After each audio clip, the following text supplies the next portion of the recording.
ನಿನ್ನಿಂದ ನಾನು ಇದನ್ನು ಎಕ್ಸ್ಪೆಕ್ಟ್ ಮಾಡಿರಲಿಲ್ಲ. ನಿನ್ನ ನಂಬಿದವ್ರಿಗೆ, ನಿನ್ನನ್ನು ಪ್ರೀತಿಸಿದವ್ರಿಗೆ ನೋವು ಕೊಡಬಾರ್ದಲ್ವಾ?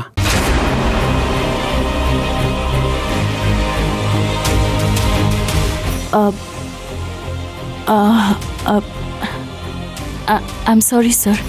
ಅಲ್ಲ, ಒಳ್ಳೆ ಸಂಬಂಧ ಬಂದಿರಬೇಕಾದ್ರೆ ಅದನ್ನು ಬೇಡ ಅಂತ ಯಾಕಂತ ಇದೆಯಾ?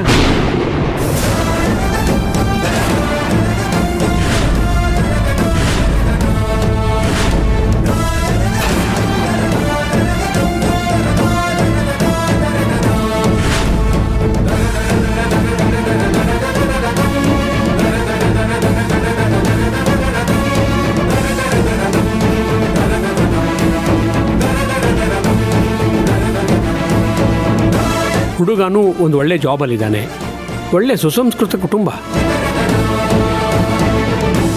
ಅಂತ ಹುಡುಗನ ಒಪ್ಕೊಳ್ದೆ ಯಾಕೆ ಹೋಲ್ಡಲ್ಲಿ ಇಟ್ಟಿದ್ಯಾ?